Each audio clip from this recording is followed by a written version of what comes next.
नमस्कार साथियों, आप देख रहे हैं यूपी न्यूज डेली। यहाँ पर आपको 20 मिनट में यूपी की 50 बड़ी खबरें मिलेंगी। तो वीडियो शुरू करने से पहले वीडियो को लाइक और चैनल को सब्सक्राइब कर लें। चलिए शुरू करते हैं। इस वर्ष उत्तर प्रदेश में होलिका दहन की सही तिथि को लेकर लोगों में गहरी जिज्ञासा बनी हुई है, क्योंकि फाल्गुन पूर्णिमा 2 मार्च की शाम से प्रारंभ होकर 3 मार्च तक रहेगी और भद्रा काल के समय को देखते हुए ज्योतिषाचार्य देर रात का मुहूर्त अधिक उपयुक्त मान रहे हैं। पंचांग गणना के अनुसार 2 मार्च की रात्रि में भद्रा समाप्ति के बाद होलिका दहन करना शास्त्र सम्मत माना जाएगा।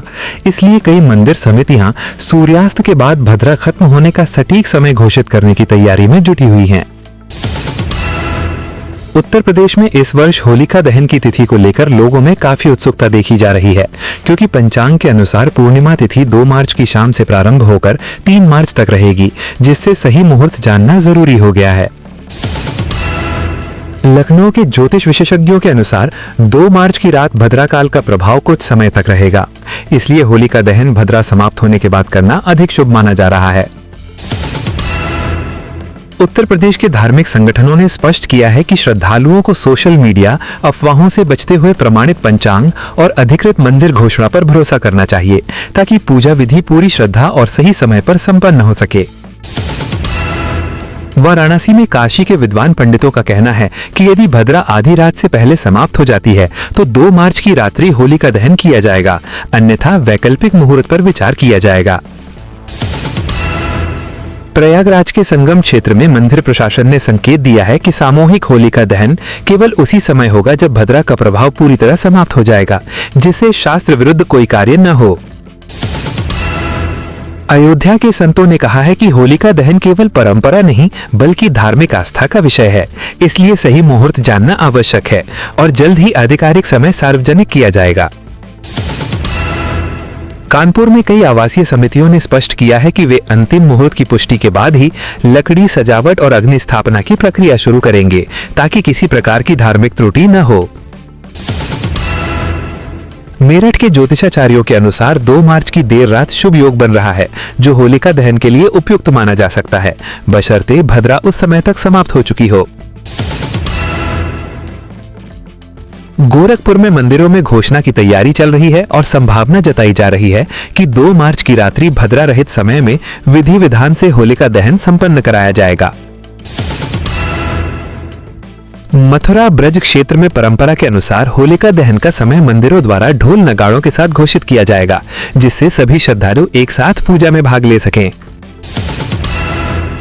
नोएडा और गाजियाबाद में RWA समितियों ने कहा है कि वे प्रशासन द्वारा जारी सुरक्षा निर्देशों और अधिकृत पंचांग के आधार पर ही 2 या 3 मार्च की अंतिम तिथि तय करेंगी। अयोध्या में होटल और होमस्टे पंजीकरण प्रक्रिया ऑनलाइन की गई, जिससे पर्यटन निवेशकों को पारदर्शी और सरल लाइसेंस सुविधा उपलब्ध कराई गई।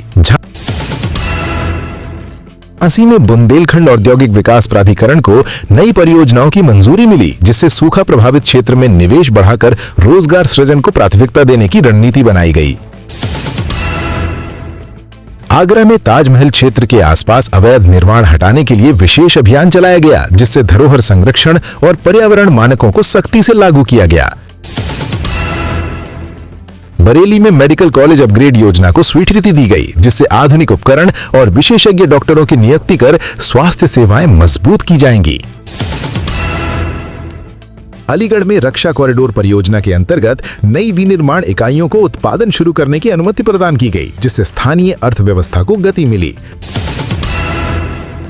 सहारनपुर में गन्ना किसानों के बकाया भुगतान को समयबद्ध निपटाने के निर्देश जारी किए गए, जिससे कृषि क्षेत्र में आर्थिक स्थिरता बनाए रखने पर जोर दिया गया। मथुरा में ब्रज क्षेत्र सड़क चौड़ीकरण परियोजना को मंजूरी दी गई, जिससे तीर्थयात्रियों की आवाजाही सुगम और सुरक्षित बनाने की योजना लागू हुई।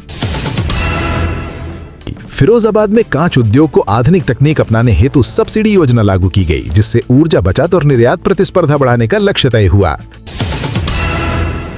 सीतापुर में महिला स्वयं सहायता समूहों को बैंक ऋण वितरण शिविर आयोजित किया गया, जिससे ग्रामीण महिलाओं को स्वरोजगार अवसर उपलब्ध कराने की पहल हुई। प्रतापगढ़ में कृषि सिंचाई सुधार परियोजना के तहत नहर मरम्मत कार्य तेज किया गया, जिससे फसल उत्पादन बढ़ाने और किसानों की आय मजबूत करने की कोशिश हुई। रामपुर में अपराध नियंत्रण के लिए पुलिस कमांड सेंटर को अत्याधुनिक निगरानी उपकरणों से लैस किया गया, जिससे कानून व्यवस्था सुदृढ़ करने का प्रयास तेज हुआ। बलिया में पूर्वांचल एक्सप्रेसवे के किनारे औद्योगिक प्लॉट आवंटन प्रक्रिया शुरू की गई, जिससे निवेशकों को आकर्षित कर क्षेत्रीय आर्थिक गतिविधियों को तेज करने की रणनीति लागू हुई। लखीमपुर खीरी में तराई क्षेत्र कृषि विविधीकरण योजना लागू की गई, जिससे पारंपरिक खेती के साथ बागवानी और दुग्ध उत्पादन बढ़ाने का लक्ष्य निर्धारित किया गया। हरदोई में नगर निकायों के लिए ई-गवर्नेंस पोर्टल लॉन्च किया गया, जिससे कर भुगतान और नागरिक सेवाओं को ऑनलाइन पारदर्शी बनाया जा सके। आजमगढ़ में मेडिकल कॉलेज निर्माण कार्य की प्रगति समीक्षा की गई, जिससे स्वास्थ्य अवसंरचना को समयबद्ध पूरा करने के निर्देश जारी किए गए। शाहजहांपुर में युवाओं के लिए रोजगार मेले का आयोजन किया गया, जिसमें निजी कंपनियों द्वारा हजारों पदों पर भर्ती प्रक्रिया शुरू की गई।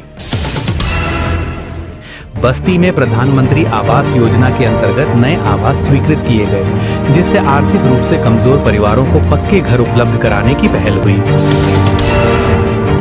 देवरिया में सौर ऊर्जा चालित पेयजल परियोजना शुरू की गई, जिससे ग्रामीण क्षेत्रों में स्वच्छ जल आपूर्ति सुनिश्चित करने की दिशा में कदम बढ़ाया गया। कुशीनगर में बौद्ध पर्यटन सर्किट को अंतर्राष्ट्रीय प्रचार अभियान से जोड़ने की योजना बनाई गई, जिससे विदेशी पर्यटकों की संख्या बढ़ाने का लक्ष्य रखा गया। अंबेडकर नगर में औद्योगिक प्रशिक्षण संस्थानों में नए ट्रेड शुरू किए गए, जिससे युवाओं को आधुनिक तकनीकी कौशल प्रदान करने की व्यवस्था की गई। गाजीपुर में राष्ट्रीय राजमार्ग चौड़ीकरण कार्य को गति देने के निर्देश दिए गए, जिससे परिवहन सुविधा सुधार कर व्यापार और आवागमन को सशक्त बनाने की पहल हुई। मऊ में टेक्सटाइल क्लस्टर आधुनिकीकरण योजना को मंजूरी दी गई, जिससे पावरलूम इकाइयों को नई मशीनरी और वित्तीय सहायता प्रदान कर उत्पादन क्षमता बढ़ाने की रणनीति लागू हुई। चंदौली में पूर्वांचल माल परिवहन टर्मिनल परियोजना की आधारशिला रखी गई, जिससे कृषि और औद्योगिक उत्पादों को राष्ट्रीय बाजार तक तेज पहुंच दिलाने की तैयारी हुई। जौनपुर में नगर विकास विभाग ने स्मार्ट ड्रेनेज सिस्टम लागू करने का निर्णय लिया, जिससे जल भराव समस्या कम करने और शहरी स्वच्छता सुधारने पर जोर दिया गया। हाथरस में डेयरी सहकारी समितियों को प्रोत्साहन पैकेज दिया गया, जिससे दुग्ध उत्पादन बढ़ाकर किसानों की आय दोगुनी करने की दिशा में पहल तेज हुई। बाराबंकी में वेयरहाउसिंग और लॉजिस्टिक पार्क निर्माण को स्वीकृति मिली, जिससे भंडारण क्षमता बढ़ाकर व्यापारिक गतिविधियों को सशक्त बनाने की योजना बनी। मिर्जापुर में विंध्य पर्यटन विकास परियोजना पर कार्य प्रारंभ हुआ, जिससे प्राकृतिक स्थलों को सुविधाजनक पहुंच और आधारभूत ढांचा उपलब्ध कराने का लक्ष्य रखा गया। फतेहपुर में जिला अस्पताल में आईसीयू बेड संख्या बढ़ाने का निर्णय लिया गया, जिससे गंभीर मरीजों को बेहतर उपचार सुविधा स्थानीय स्तर पर उपलब्ध होगी। श्रावस्ती में सीमा क्षेत्र सड़क संपर्क सुधार परियोजना लागू की गई, जिससे ग्रामीण इलाकों को मुख्य मार्गों से जोड़ने की दिशा में कार्य तेज हुआ।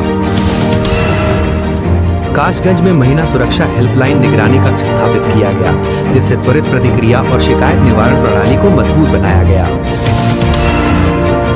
चित्रकूट में धार्मिक पर्यटन मार्गों पर इलेक्ट्रिक बस सेवा शुरू करने की घोषणा की गई, जिससे पर्यावरण अनुकूल परिवहन को बढ़ावा देने की रणनीति अपनाई गई।